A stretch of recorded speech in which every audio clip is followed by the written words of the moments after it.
дорогие телезрители! Вы смотрите главный канал Якутии. Мы начинаем новый день. Сегодня на календаре 7 октября, среда. Еще не пришли к нам морозы под вечер, снежинками в окна стуча. Но все же давайте про теплые вещи заранее вспомним сейчас. Пушистые шубки, пальто с капюшоном, что были упрятаны в шкаф. Еще рукавички и шапки с помпоном, в полосочку вязаный шарф. Широкие пончо и кофты-регланы и яркая шаль с бахромой. Тихонечко дремлют в больших чемоданах. До встречи холодной зимой. А к чему это я? Если заглянуть в народный календарь, то сегодня день вспоминания про теплые вещи. Не за горами наша зимушка-зима с трескучими морозами, так что пора утепляться. А прямо сейчас прогноз погоды на сегодня. По данным Якутского управления по гидрометеорологии и мониторингу окружающей среды, в центральных Улусах в 6 часов утра сегодня температура воздуха составила плюс 2 градуса. Днем потеплеет до 9. В Заречье минус 1 плюс 2 утром, плюс 9 плюс 4 днем. В южной группе Улусов 1,4 ниже 0 в 6 часов утра, днем до 9 градусов тепла. В Вилюйской группе Улусов минус 2 плюс 1 в 6 утра, плюс 6 плюс 11 днем. В Нижнеленской группе Улусов минус 3 плюс 2 в 6 утра, плюс 5 6 днем. В западной группе Улусов минус 1 плюс 2 в 6 часов утра, днем до 11 градусов. В Колымо-Индигирской группе 0 минус 6 утром, плюс 4 1 днем. В Янской группе Улусов 0 плюс 1 утром, минус 1 плюс 3 днем. В северо-западных Улусах минус 1 5 утром, плюс 1 минус 4 днем. В городе Якутске в 6 часов утра температура воздуха составила плюс 4 градуса. Атмосферное давление 751 миллиметров ртутного столба. Ветер западный 2,7 метров в секунду. Днем ожидается до 10 градусов тепла. Напоминаю вам наш WhatsApp номер 8 914 279 22 62. Как всегда, мы ждем от вас ваши приветы, поздравления и утренние пожелания. Сегодня, 7 октября, состоится Всероссийский экономический диктант, где каждый может попробовать свои силы. К нам в студию подключается Кира Иннокентьевна Алексеева, заместитель руководителя Департамента стратегического управления Минэкономики Республики. Доброе утро. Здравствуйте. Кира Алексеевна, расскажите, пожалуйста, что же такое экономический диктант? Всероссийский экономический диктант впервые был проведен в 2017 году. Организатором является Вольное экономическое общество России. Диктант в первую очередь позволит участникам акции оценить свой уровень владения экономическими знаниями. Важным составляющим является то, что по итогам результатов проводится анализ уровня экономической грамотности населения в целом по России, а также по каждому региону по отдельности. Например, анализ полученных результатов в прошлом году показал, какие вопросы вызывают затруднения у школьников и студентов, и на основе этого были составлены практические рекомендации о том, какие аспекты следует учесть в образовании, на что обратить внимание составителям школьных и вузовских программ по экономике. Насколько Ага. популярно среди населения участие в подобных мероприятиях? Мгм. В этом году экономический диктант проводится в 4-й раз. С каждым годом количество участников растет. Если в первый год проведения акции в нем приняли участие около 50 тысяч человек, то уже в прошлом году масштабы мероприятия существенно выросли. Для проведения диктанта было организовано более 1500 площадок по всей России, во всех регионах. Количество участников увеличилось вдвое и составило 110 тысяч человек. Наша республика принимает самое активное участие с начала реализации проекта. В прошлом году Якутия вошла в топ-20 регионов России по количеству участников и региональных площадок. В диктанте приняли участие порядка 1500 якутян. В этом году экономический диктант проходит под эгидой 25-летнего юбилея Министерства экономики Якутии. И в какой форме он будет проходить в нынешних условиях? Кто может принять участие и как это можно сделать? Но 2020 год вообще внес свои коррективы в проведение таких масштабных мероприятий, и экономический диктант не стал исключением. И в этом году акция полностью проводится в онлайн-формате на официальном сайте экономического диктанта diktant.org. Пройти его может любой желающий, достаточно устройства, подключенного к интернету. Проводится диктант в формате теста. В этом году особое внимание будет уделено экономике Великой Победы. Диктант будет проведен сегодня. Его можно будет пройти с 11 утра по якутскому времени и вплоть до 4 часов утра следующего дня. Призываю всех принять активное участие в экономическом диктанте, проверить свои знания, расширить свои экономические компетенции, важность которых особенно мы ощутили в этот непростой период. И желаю всем удачи. То есть ограничений ни по возрасту, ни по профессии никаких нету. Достаточно зарегистрироваться, да? Да, достаточно зарегистрироваться, и там будет две формы теста, как для школьников и для взрослого населения. Спасибо большое, Кира Алексеевна. Мы желаем удачного проведения, чтобы в этом году наша республика тоже не подкачала и вошла в топ всей России. Спасибо, до свидания. Всего доброго. А мы продолжаем, дорогие телезрители, наш эфир. А ваши малыши играют в гаджеты? Вот отдал ребенку телефон, и не слышно его, не видно. Очень удобно, согласны? А чем же это может быть чревато на здоровье маленького человека, нам расскажет врач-невролог Республиканского реабилитационного центра для детей и подростков с ограниченными возможностями здоровья. Доброе утро, дорогие телезрители. Социум сейчас меняется как никогда быстро, и смартфон стал движущей силой этих перемен. Новое поколение рождается и живет со смартфоном. Ребенок сначала в руки берет смартфон, а потом только ручку. Как детский врач-невролог я хочу вам показать те негативные последствия, вызванные неумеренным использованием смартфонов детьми в возрасте до 3 лет. Мозг ребенка с рождения до 3 лет находится в непрерывном развитии.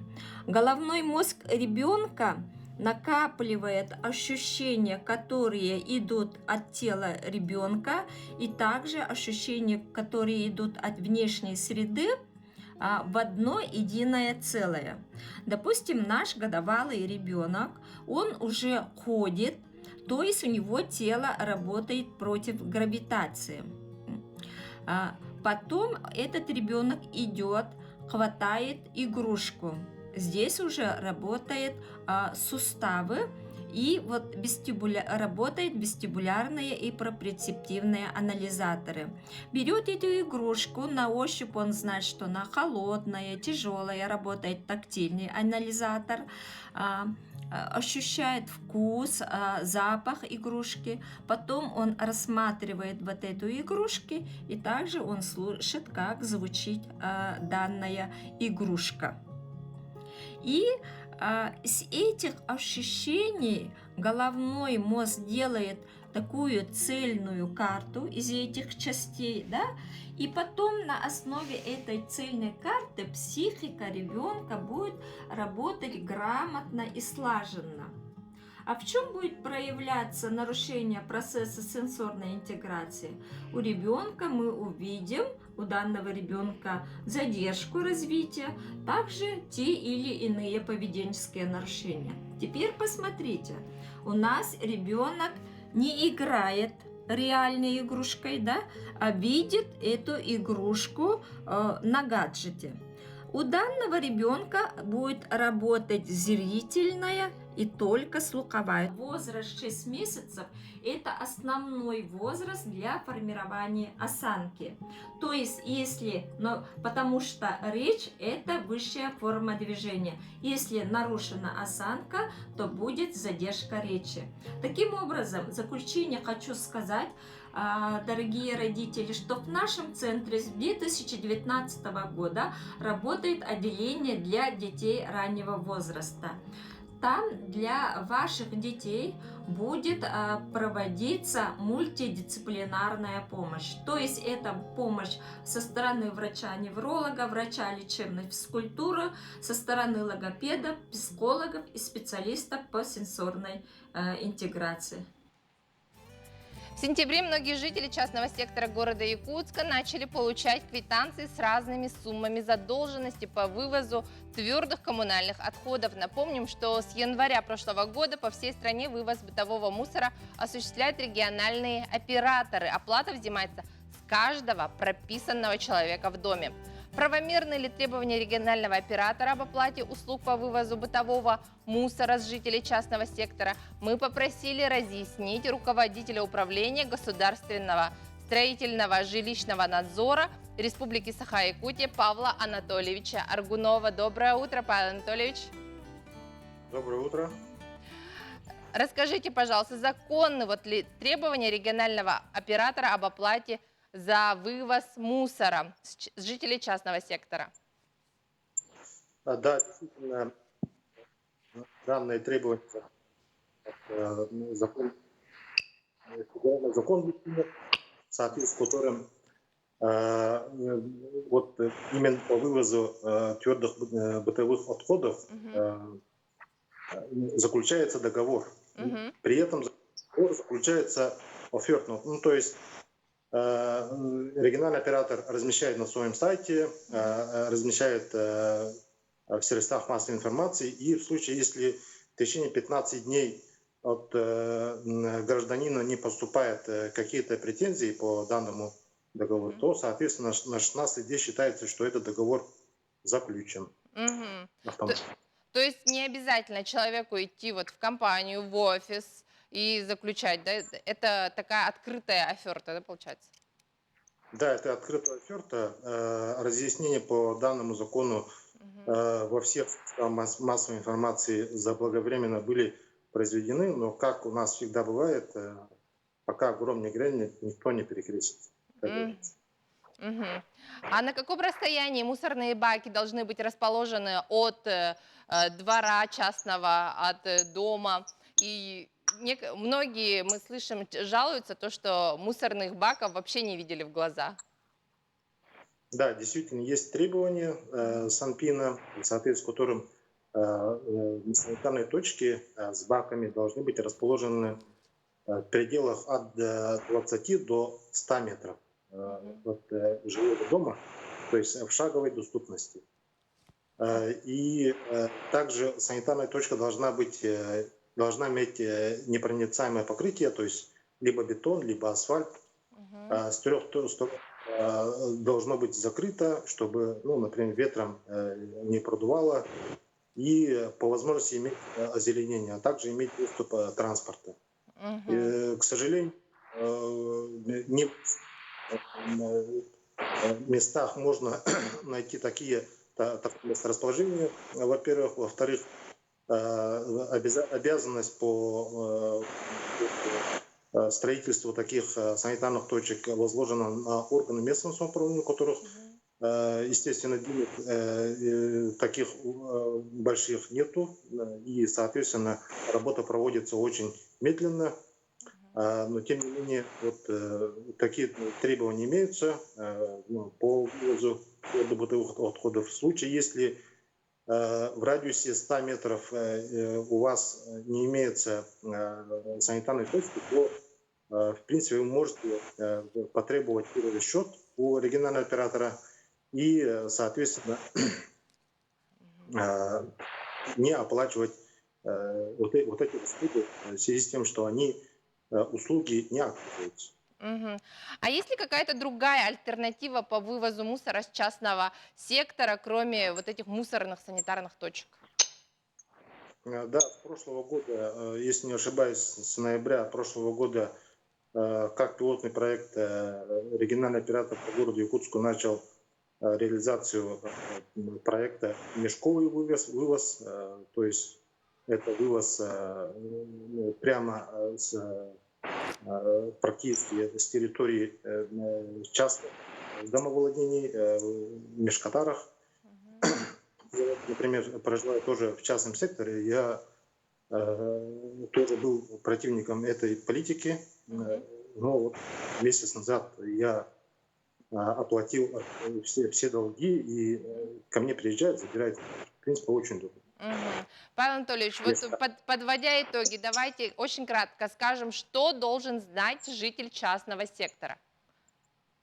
Ну, житель частного сектора должен знать, что вывоз твердых коммунальных отходов это требование федерального законодательства, Мгм. оплата этих услуг также требования. Мгм. В случае, если у вас нет возможности в шаговой доступности складировать мусор, соответственно, вы имеете право на перерасчет. Мгм. И также, как альтернативу, вы можете воспользоваться мешковым вывозом. Для этого необходимо позвонить в колл-центр регионального оператора и договориться о таком вывозе. Хорошо. Спасибо большое, Павел Анатольевич. Мы желаем вам удачи в борьбе нелегкой вашей, непростой.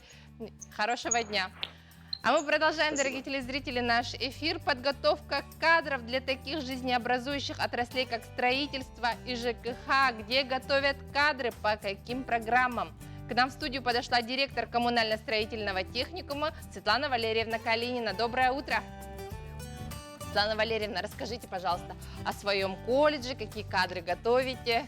Ну, Якутский коммунально-строительный техникум – это одно из старейших образовательных учреждений республики. С 1930 года техникум функционирует, был создан вместе с сетью целой образовательных организаций. И по сегодняшний день мы готовим кадры именно для нашей республики, именно в сфере строительства и жилищно-коммунального хозяйства. На сегодняшний день мы являемся одним из активно развивающихся образовательных учреждений среднего профессионального образования.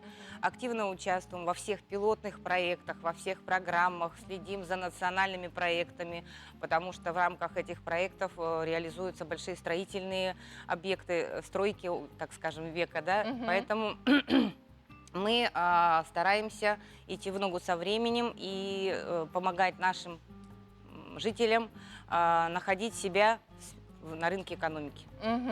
А вот наверняка проводите аналитику, да, насколько сейчас у нас в республике востребованы профессии как строитель, как вот коммунальщик. Ну, на сегодня вы понимаете, что нацпроекты образования, здравоохранения, жилье и городская среда, естественно, в рамках этих проектов реализуется очень много строительства. То есть это и онкоцентр, и вообще по всей республике строительство очень масштабное. Естественно, что в условиях ковида, да, противодействия распространению данной коронавирусной инфекции, людям приходится меняться, находить новую нишу, и, соответственно, они могут занять очень острую потребность в строителях на национальных проектах, вот на объектах национальных проектов. Это штукатуры, бетонщики, каменщики, сантехника отопления, маляр, штукатур. Перечень огромный. И на сегодняшний день работодатели ждут молодежь, ждут взрослое население. Для этого нашим правительством нашей страны и нашей республики реализуется ряд тоже также программ. Это местные кадры в промышленность. Вот мы видим ваших студентов в кадре. Да, это вот студенты, которые обучились по программе «Старшее поколение» Академии WorldSkills. Они обучались по совершенно всем новым материалам, с новым оборудованием. Значит, в соответствии со стандартами WorldSkills, то есть по мировым стандартам. Они использовали при обучении те материалы, которые еще даже не везде зашли на рынок. У нас, кстати, хочу сказать, республика одна из немногих, кто активно использует и вводит в жизнь свою новые материалы, новые технологии. И, соответственно, мы осуществляем подготовку и переподготовку кадров. Сегодня реализуется новый проект WorldSkills Express. Это переподготовка и профподготовка населения, граждан, которые пострадали от пандемии, то есть находятся под риском сокращения или, допустим, не нашли работу, не могут найти работу, выпускники разных уровней, это и высшее учебное заведение, и даже аспиранты вот сейчас у нас начали подавать заявки. Да. И это абсолютно неплохо, потому что, еще раз подчеркну, работодатели ждут. То есть после окончания учебы легко устроиться на работу. Очень да? легко, да. И при этом хочу отметить, что, естественно, престиж профессии поднимается, растет. А оплата услуг, естественно, должна быть достойна, она становится достойной. То Потому есть вы с работодателями тоже сотрудничаете, да, с Конечно. строительными компаниями? Конечно. Дело в том, что без них мы бы не смогли сориентироваться вот в рамках дистанционного обучения. Ведь вы понимаете, что штукатура невозможно научить дистанционно. Действительно. Да, и поэтому нам помощь работодателей также необходима, как и им наши кадры, которые мы готовим. Поэтому практическое обучение, ребята, студенты, слушатели курсов разных возрастов абсолютно, они проходят на реальных строительных объектах. Мгм. То есть да, там с ними работают уже настоящие мастера своего дела, которые не один год работают. Сейчас у нас ребята строительства, эксплуатации зданий и сооружений, специалисты будущие, они находятся на практике в АМГе, на строительстве жилого дома, детского сада. То есть как бы и с ними действительно работают старшие мастера. Профессионалы, Да, да. Ага. Также и наши мастера, конечно же, выезжают с ними, работают на площадках, учатся. И самое, что очень хорошее, эти курсы сделаны коротко. То есть нет того времени, когда мы учились там, чтобы 3 месяца, 4 месяца. Здесь нет потери времени, и это все очень оперативно. Мгм. Вот наверняка нас сейчас смотрят люди разных возрастов. Да кто может к вам прийти, как поступить, что нужно сделать? Для поступления нужно просто позвонить по телефонам контактным в техникум. У нас существует региональный оператор также по реализации, например, программы WorldSkills, это Институт развития профессионального образования. Также можно найти информацию на сайте техникума. Ну и работники техникума с удовольствием по телефону, по почте, по электронной дадут все полностью консультацию. Отвечают. Как зарегистрироваться, там на самом деле ничего сложного нет. Регистрируется на единой платформе. Платформа работает очень четко, понятно, поэтому никаких проблем нет. И возрастных ограничений нет тем более. Ага, вот как раз это хотела спросить. Никаких ограничений Никаких по возрасту, ни нет. по подготовке? Нет, нет. Единственное, что, конечно, если приходят ребята со школ, Мгм. а сейчас действительно есть ребята, которые заинтересовались профессиями, специальностями, движением WorldSkills, еще находясь на школьной скамье, они приходят сейчас уже и спрашивают, могут ли они получить профессию. Да, могут. Ну, не все, конечно, есть ограничения, все равно по 18 лет, да, которые особые специальности, сложные, тяжелые, там, конечно, есть. А так вот в целом в большинстве профессий нет ограничений вообще. Мгм. Очень коротко, Светлана Валерьевна, скажите, какими качествами должен обладать будущий строитель и коммунальщик? Ну, как и любой профессионал в своем деле, как в любой профессии, человек должен быть с сильным характером, сильным духом и выносливым. Мгм. Спасибо большое, что этим утром подошли к нам в студию. Мы Спасибо желаем вам. вам хорошего набора благодарных студентов, профессиональных выпускников. Спасибо Желаем большое. вам всего доброго. И вам удачи. Дорогие телезрители, на этом наш эфир подходит к концу. Каждое утро просыпайтесь вместе с новым днем, а далее я передаю слово своим коллегам Пелагею и Алексею.